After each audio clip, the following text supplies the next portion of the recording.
गीता की बातों का अनुसरण करने से जीवन बदल जाता है, व्यक्ति को हर काम में सफलता मिलती है। आइए जानते हैं श्रीमद् भगवत गीता की उन बातों के बारे में जिन्हें अपनाने से आप कभी विचलित नहीं होंगे। श्री भगवत गीता में भगवान श्री कृष्ण के उन उपदेशों का वर्णन है जो उन्होंने महाभारत के युद्ध के दौरान अर्जुन को दिया था। गीता में दिए उपदेश आज भी उतने ही प्रासंगिक है और मनुष्य को जीवन जीने की सही राह दिखाते हैं। गीता में 18 अध्याय और 700 श्लोक हैं, जिसमें धर्म के मार्ग पर चलने का अनुसरण है। जीवन की सभी दुविधाओं और समस्याओं का हल गीता में मिलता है। माना जाता है कि गीता की बातों का अनुसरण करने से जीवन बदल जाता है और व्यक्ति को हर काम में सफलताएं मिलती हैं। भगवान श्री कृष्ण कहते हैं कि व्यक्ति को अपने क्रोध पर काबू रखना सीखना चाहिए। क्रोध आने पर व्यक्ति खुद पर नियंत्रण खो बैठता है और आवेश में आकर गलत काम कर बैठता है। क्रोध के लिए गए फैसले अक्सर गलत होते हैं, जिससे व्यक्ति आगे चलकर पछताता है। इसीलिए क्रोध आने पर खुद को शांत करने का प्रयास करें। श्री कृष्ण अगली बात बताते हुए कहते हैं कि हर मनुष्य को आत्म मंथन जरूर करना चाहिए। आत्मज्ञान के जरिए ही व्यक्ति को अपने गुण और अवगुण के बारे में पता चलता है। आत्म मंथन व्यक्ति को सही गलत का निर्णय करने में मदद करता है।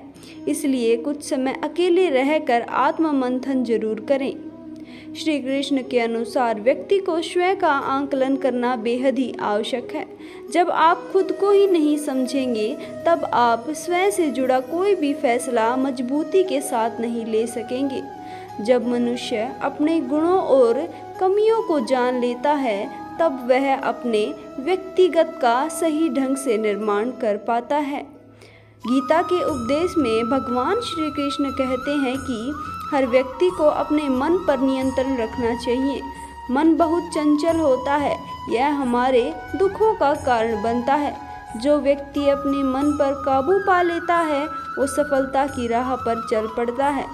ऐसा व्यक्ति सिर्फ अपने कर्म पर केंद्रित होता है और लक्ष्य को आसानी से हासिल कर लेता है।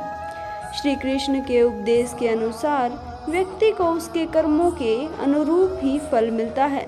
इसलिए परिणाम के बारे में सोचे बिना ही व्यक्ति को सिर्फ अपने कर्म पर ध्यान देना चाहिए। श्रीमद् भगवत गीता में भगवान श्री कृष्ण से मनुष्य को सफलता और सुखी जीवन जीने के कई तरीके बताए गए हैं, जिनका पालन करके हर कोई आराम से जी सकता है। ऐसे ही एक श्लोक में बताया है कि किसी चीज से दूर रहना चाहिए। श्रीमद् भगवत गीता का विशेष हिंदुओं में महत्व है। माना जाता है कि भगवान श्री कृष्ण के मुख से निकला हर एक शब्द लिखित रूप से हमारे जीवन को एक सही दिशा दिलाता है। आगे श्री कृष्ण कहते हैं कि क्रोध से उत्पन्न होता है मोह और मोह से उत्पन्न होती है स्मृति। स्मृति के विपरीत होने पर भी बुद्धि का नाश होता है और बुद्धि के नाश होने से वह मनुष्य ही नष्ट हो जाता है। श्रीमद् भगवत गीता के एक अध्याय के अनुसार बताएं कि व्यक्ति को कभी भी क्रोध नहीं करना चाहिए। क्रोध करने पर व्यक्ति का दूसरे के प्रति मोह यानी प्यार खत्म हो जाता है। जब व्यक्ति के अंदर प्यार खत्म हो जाता है तो उसको लेकर दिमाग में बनाई गई स्मृति भी कमजोर होने लगती है। ऐसे में जब व्यक्ति की स्मृति ही खोने लगती है तो व्यक्ति की बुद्धि का नाश हो जाता है। जब व्यक्ति की बुद्धि ही काम नहीं करती तो उस व्यक्ति का हमेशा के लिए नाश हो जाता है, क्योंकि क्रोध के कारण उसका परिवार के साथ साथ समाज भी बहिष्कार कर देता है। इसलिए बेकार में गुस्सा करने से हमेशा ही बचना चाहिए।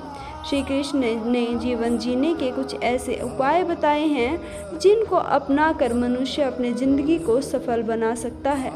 भगवान श्री कृष्ण ने ऐसा ही ज्ञान अर्जुन को दिया था, जिसके कारण अर्जुन ने ही अपने चंचल मन को पीछे छोड़ते हुए युद्ध भूमि में शस्त्र उठाए थे।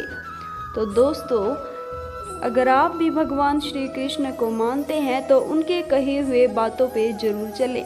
एक बार अगर आपका मन शांत हो जाता है और भगवान श्री कृष्ण की बातें आपके दिमाग में होती हैं तो इस धरती पर रहने के बावजूद भी आप अपना जीवन बड़े ही आराम से काट सकेंगे। जय श्री कृष्ण।